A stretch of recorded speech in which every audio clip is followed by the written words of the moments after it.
안녕하세요. 반갑습니다. 최인석 작가입니다. 회장선거 연설문 작성법에 대해서 말씀드리도록 하겠습니다. 연설문 작성하기 매우 힘드시죠? 골치 아프시죠? 저도 힘듭니다. 사람들이 그런 골치 아픈 연설문을 저한테 맡겨요. 그것도 공짜로요.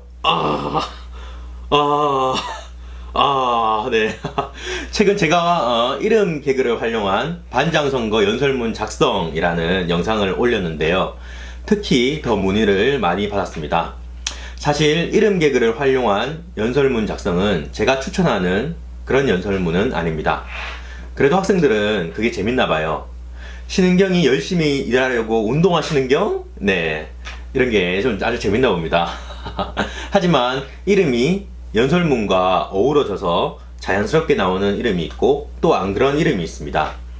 안 어울리는 이름을 억지스럽게 이렇게 맞추다 보면 오히려 연설문의 가치가 더 떨어지게 됩니다. 제가 이때까지 만들어드린 이름 개그 연설문 역시 만약 책임지고 한 사람만 집중 트레이닝을 한다면 제가 썼더라도 70% 이상은 다 날아갈 그런 원고입니다. 그냥 그거는 문의를 주시니까 답변을 해드린 거예요. 제가 유튜버를 주 생계로 삼고 있는 게 아니라서 문의 주시는 모든 글들을 다 감당할 수가 없습니다. 그래서 영상으로나마 제 노하우를 다 방출하겠습니다. 행여 답변이 늦게 달리거나 안 달리거나 하는 상황들이 생기더라도 섭섭하게 생각하지 않아 주셨으면 대단히 감사드리겠습니다. 자, 그럼 회장선거 연설문 작성법 첫 번째 빠밤. 네, 연설문은 자신의 경험을 토대로 작성하는 게 좋습니다. 나는 친구들에게 어떤 사람이지? 친구들이 나를 생각하면 떠올리는 게 뭐지? 나는 무엇을 잘할 수 있지? 등을 많이 생각해 보세요. 그리고 그런 것들을 연설원고에 응용해 보시기 바랍니다. 예를 들어서 내가 전학을 왔다. 그러면 그게 연설원고가 될 수 있습니다. 작년에 임원 경험이 있거나 혹은 반장선거에 나가서 계속 떨어졌거나 이런 스토리들로 구성한다면 당신만의 연설원고가 됩니다. 혹은 초콜릿 만들기를 좋아한다. 또는 벨리 댄스를 좋아한다. 이런 것들 역시 매우 좋은 스토리가 될 수 있답니다. 출마 한번 해보지 않은 아주 평범한 학생이라는 점 역시도 스토리입니다. 그것을 연설원고에 녹이십시오. 자, 그럼 두 번째 빠밤. 네, 두 번째는 각색을 하라 입니다. 그렇게 스토리를 만들었으면 각색을 해야겠죠. 그냥 전학 온 이야기만 하면 그건 그냥 다큐멘터리가 됩니다. 전학을 왔는데 낯설고 서먹서먹할 줄 알았는데 친구들이 너무 잘해줘서 고마웠다. 전교부회장이 된다면 좋은 활동으로 여러분들에게 보답하고 싶다. 이런 형식으로 각색을 해야 합니다. 농구를 좋아한다. 그러면 이렇게 드리블하는 신용을 하면서 탁 자세를 취합니다. 그리고 슉. 여러분, 이 자세는 농구에서 3점 슛을 넣을 때의 기본 자세입니다. 여러분들과의 약속에 노골이란 없습니다. 이렇게 각색을 해야 한다는 것입니다. 그냥 제 취미는 농구입니다 가 끝이 아니라 거기에 따라 그 상대방에게 믿음을 주고 투표할 수 있도록 이끌어내야 합니다. 자, 그럼 세 번째 빠밤. 네, 그렇게 각색을 했으면 연설문을 말글로 다듬는 작업을 해야 합니다. 그냥 연설문을 쭉 읽어봤을 때 어색하지 않고 편해야 합니다. 그리고 그런 연설원고로 연습을 해나가야 합니다. 얼마 전 대학원생을 코칭한 적이 있었는데요. 연설문을 구어체가 아닌 문어체로 작성해 놓은 것입니다. 연설문을 어디에 이렇게 제출해야 한다면 문어체로 작성하더라도 자기가 읽는 연설문, 즉 연습하는 연설문은 구어체로 작성하시기 바랍니다. 자기가 쓴 연설문을 이렇게 쭉 읽어봤을 때 어색함이 없어야 합니다.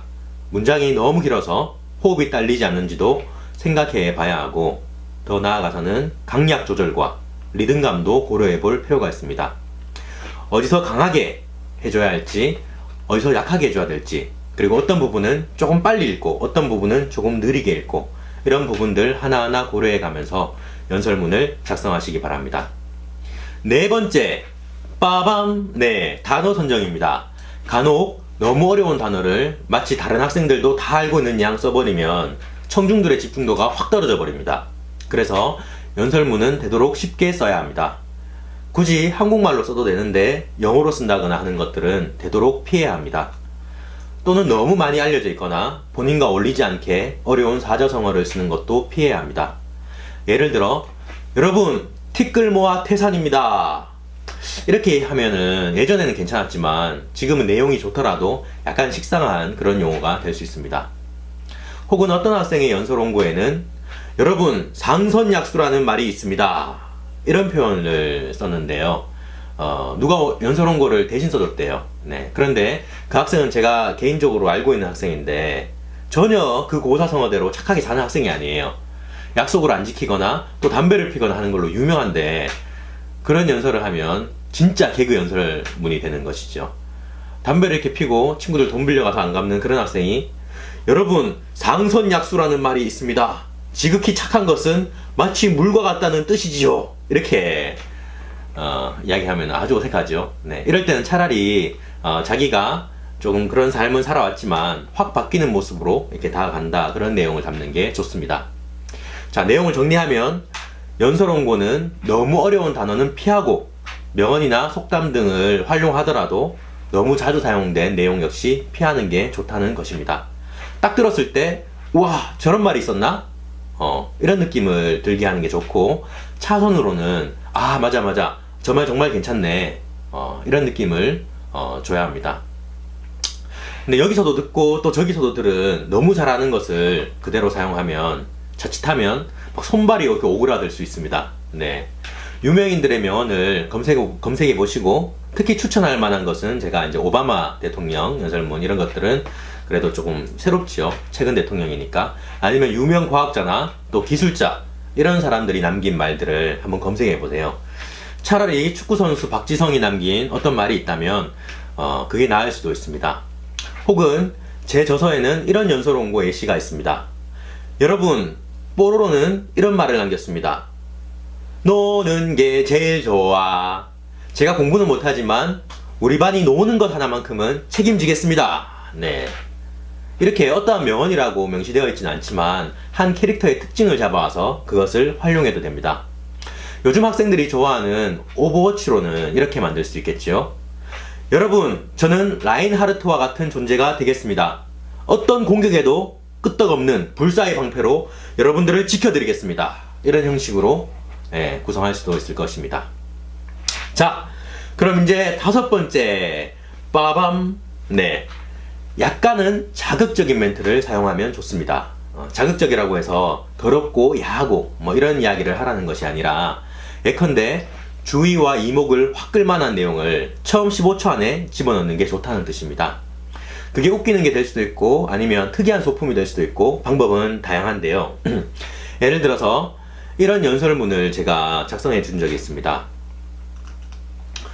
여러분, 저는 전기공이신 저희 아버지 손에 난 긴 상처를 보고 자랐습니다. 이 상처를 보고 자라며 희생에 대해서 생각해 볼 수 있었습니다. 사람들은 아버지의 흉터를 보고 끔찍해하거나 혐오스러워하기도 하지만 저에게 있어서는 필기구와 책을 사다 주는 고마운 손이랍니다.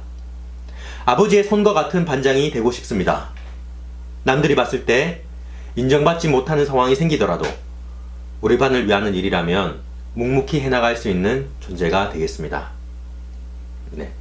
약간은 꺼내기 어려운 그런 이야기일 수도 있지만 듣는 사람은 강한 집중을 나타냅니다.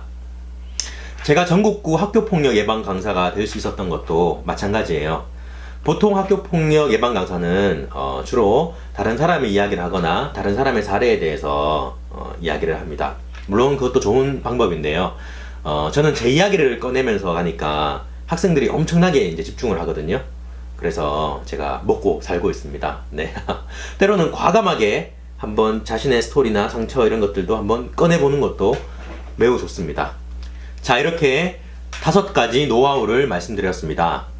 이렇게 이야기 드려도 연설 원고를 작성한다는 것은 결코 쉽지만은 않은 길입니다. 이 영상을 학부모님과 함께 보고 있다면 자녀하고 이런저런 대화를 통해서 스토리를 잡고 내용을 각색하고 말글로 작성한 다음 단어 선정도 긍정적으로 구상하고 또 때로는 집중도를 위해서 자극성을 넣어보기도 하세요. 그러면서 더욱 부모-자식 관계가 돈독해지고 시간이 많이 지나서 자녀가 그때 애써준 나의 부모님에 대한 감사함을 기억할 것입니다. 혹은 부모님의 도움 없이 혼자서 하는 학생도 마찬가지로 스스로 이렇게 노트에 적어가면서 한번 원고를 작성해 보시기 바랍니다.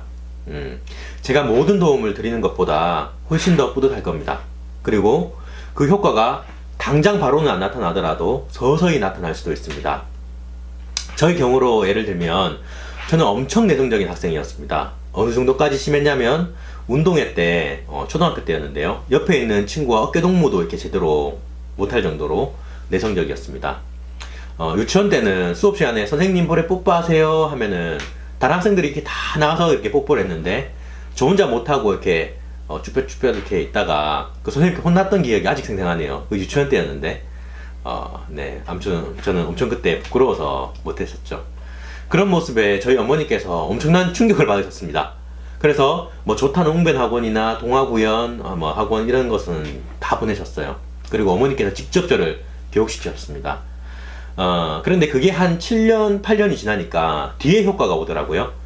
그래서 당면한 선거에 당장 효과를 못 보더라도 또 그게 어디 가는 게 아니라 저축되어서 나중에는 더 큰 자신감과 용기로 나타나게 될 것입니다. 이대로 끝내기가 조금 아쉬워서 선거에는 연설문만 필요한 게 아니라 전략도 필요한데요. 최근에 제가 코칭했던 한 학생의 사례를 들면서 전략에 대해 말씀드리도록 하겠습니다. 한 학부모님의 의뢰를 받아서 연설 원고를 제가 작성해 드린 적이 있습니다. 한참 면담을 하고 그 학생의 개성과 장점, 그런 특징들을 파악하고 연설 원고를 마무리했는데요. 투표일을 한 이틀 정도 앞두고 다급하게 저에게 연락이 왔습니다. 그 이유가 뭐냐면 이 학생이 작년에 전교부회장을 했었는데 공약을 안 지켜서 상대 후보가 비난하며 나섰다는 거예요. 그리고 대부분의 학생들이 그 여론에 동조하고 있다고 합니다. 궁지에 몰렸다는 거죠. 네, 이때 저는 기존에 제가 썼던 연설문을 모두 폐기하라고 말씀드렸습니다. 그리고 선거 이틀 남겨놓고 연설문을 전면 재수정했어요. 첫 번째로는 자신을 비난하는 후보들을 오히려 축겨 세워줘라. 네, 상대 후보가 훌륭하고 바른 지적을 하고 있다고 인정해줘라는 거예요. 그리고 두 번째로는 그 공약을 지키기 위해서 했던 일련의 노력들을 이야기하고 또 떨어지더라도 지속적으로 노력해 나가겠다는 의미를 원고에 담아내라는 것입니다. 그 학생 나름대로 약속을 지키기 위해서 교장 선생님께 방문했던 과정들이 있었고 그런 것들을 연설 원고에 넣었어요. 또 이제 그런 과정 공약을 못 지켰지만 또 그럼에도 불구하고 다시 출마한 이유는 학교의 입장보다 학생들의 열망이 더 소중하다는 것을 입증시켜내기 위해서입니다. 또 이런 형태로 연설 원고 작성이 다시 들어갔습니다. 결과는 당선이었습니다. 여기서 드리고자 하는 말은 연설 원고는 항시 뒤바뀔 수 있다는 점입니다. 제가 쓴 연설 원고라도 상황이나 분위기에 따라서 다 갖다 버려야 되는 그런 상황이 생기기도 해요. 그리고 상대방을 비난하면서 가는 것보다는 오히려 응원하고 축켜 세워주면서 가는 게 훨씬 전략적이고 나을 수 있습니다. 그리고 소품, 네, 소품은 어느 정도 적절히 활용하는 것도 좋습니다. 너무 부담스러운 거 말고 약간의 소품은 이 선거에 출마하기 위해 노력했겠구나 이런 느낌을 가져다 주거든요. 그래서 어디서 뭐 돈 주고 제작하기보다는 집에서 정성스럽게 소품을 만드는 것을 추천해 드립니다. 네, 여기까지 최진석의 회장선거 연설문 작성이었습니다. 혹시나 영상을 보시고 도움이 되었다면 인근 도서관에 가실 때 제 저서 이 왕따의 학생회장까지를 신간 신청해 주시면 대단히 감사드리겠습니다. 이 책은 학교폭력 예방 도서이지만 회장선거 출마자를 위한 리더십 도서이기도 하기 때문에 여러분들이 리더가 되어라 이런 메시지를 강하게 담았습니다. 그래서 이 책의 뒷면에는 이렇게 이제는 리더가 되어라 이렇게 강하게 크게 새겨놓은 것입니다. 최인석 작가가 여러분들의 당선을 응원합니다. 네, 감사합니다. 자, 그리고 연설문 작성을 위해서 한 가지 빠진 게 있죠. 네, 아주 중요한 한 가지 빠졌는데 그게 바로 공약입니다. 공약. 네, 공약은 아주 비중 있게 다뤄야 할 문제라서 이 다음 편 영상에 따로 하나 떼어서 제가 업로드하도록 하겠습니다. 그러니 최인석 작가의 유튜브를 구독해주세요. 네, 감사합니다.